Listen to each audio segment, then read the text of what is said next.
Okay, hey, this is looking at the DIY site and how to process our data. So the first thing is I've logged in. The login button's here, but now I'm logged in. And DIY tools is where we are. Hopefully at this stage you've already requested some data, which is pretty easy to do. I'll show you where that is just to remind you if you haven't already. And it takes at least 24 hours after the observation time to have the data ready to look at. So if you wanted to observe, you just click on the date you're looking to observe. So obviously into the future, today's the 10th. I'd have to look at here or something down here or one of these ones here. I'll just click and observe and it takes you through. So that's my observations. I'm now up to measuring brightness because I have a bunch of stars or observations looked at. So this screen comes up with some instructions. Each of these has some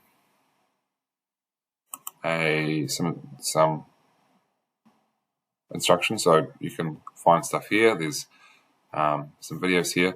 We're waiting for this to load down here. It just takes a little bit of time to load up, so we're just waiting for this to load. Below where it says image information, and when that's loaded, here it is. I'm still on the move here. We're ready to go. Okay, so my requests here are things that you have requested: the name of the system or star, and the date you requested it. So trees 3 is one I've already done. You can see those are all ticked off. Let's do one I have not done. Okay, so there's two images here, dark and dark. We'll deal with those in a second. The first thing we need to do is we'll just have a look and see what's here. So I went to not a dark image, I went to the first image. Takes a little bit of time to load up the fit file. Okay, and I can't see anything except these little pointers here. It turns out I've looked at this one before and I think there was some clouds in the way. So I'll go to the next one. It'll load up.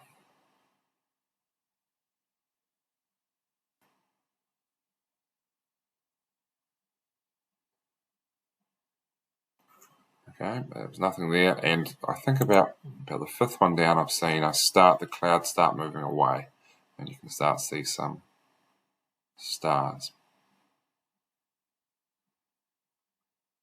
Okay, and you can see there's a big bright patch there, I think, from a cloud. So let me go down again.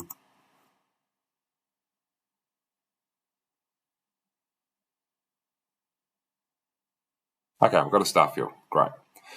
Right, what we need to do now is this red box up here that says, blue box that says Finder. We need to click that, and here you have a Finder image. This thing here tells us that C is one of our comparison stars, this T is our target star, and this C is our comparison star. We need to find them over here. Forget about all these blue dots in there. They're just been placed there. We need to find them. So what I look for is I look for a pattern either on here or on your Finder chart and see if I can match it up. The pattern that sticks out at me is I've got two stars nearly on top of each other, nearly vertically, and another two stars nearly vertically. So I look for that over here. Maybe here. Maybe here. Here's two stars. Oh, and here's two stars here. That could be it. And then, yeah. So what I do is I then see if this will fit on the top of two stars vertical, two stars.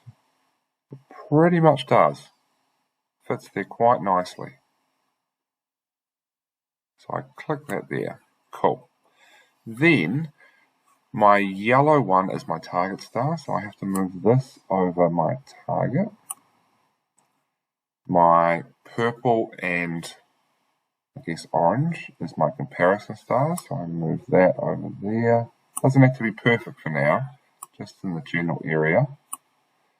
And then these are my darks, so where I can't see stars. So 2 points of the night sky. I'll check that in a second, if that's perfect. I can get rid of my Finder image now. Right, So now I can zoom in if I need to zoom in.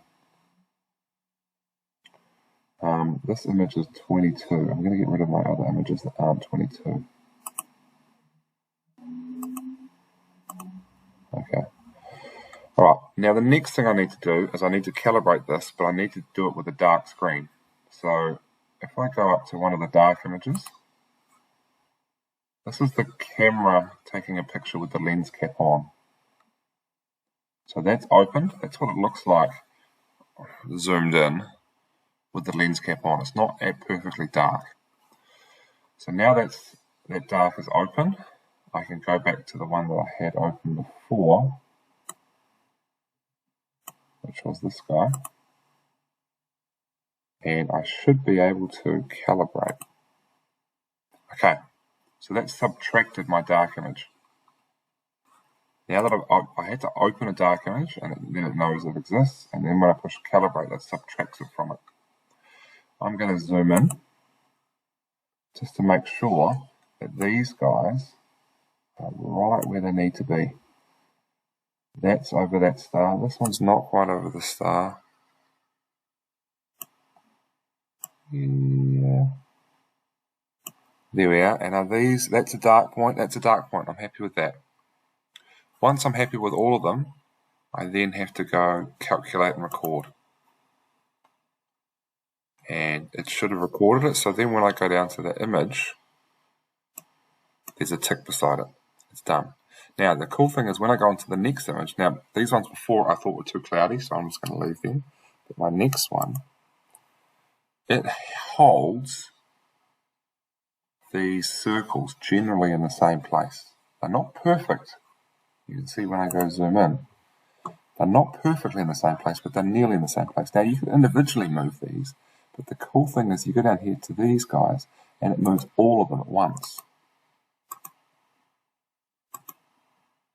Is it moving them?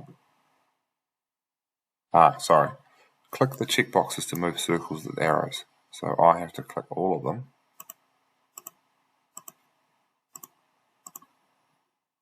I could have just gone select all regions. Yep. And then I can move them. So watch them moving. I'm watching the yellow one at the moment. But all of them are moving.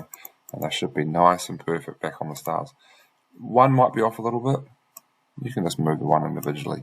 Perfect. Oh, I needed to calibrate too, so I pushed my calibrate.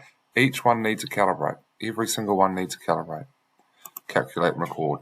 I'll do one more.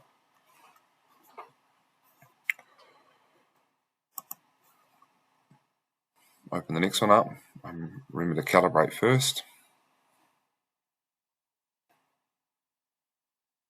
Okay, so calibrate. I'm going to zoom. All of these are ticked already, so now I'm going to move them around so that I'm happy with that. Cool, calculate and record. Okay. So now I've done all these, and I need to go down and do all of them, which is a lot, but once you get going, it doesn't take that long.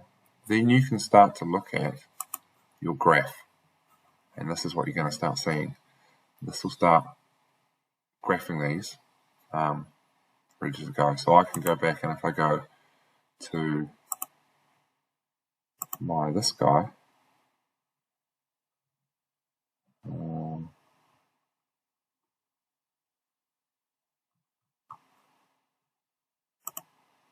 no, okay, so as you do it, I need to select all these individually to see my graph of it.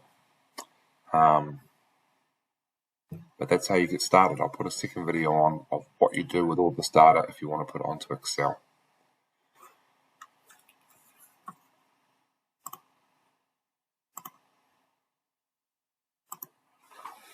Okay, I just paused that then because I figured out what I'd done. I was on the measure brightness screen and I was going through the data individually down here when it loads up.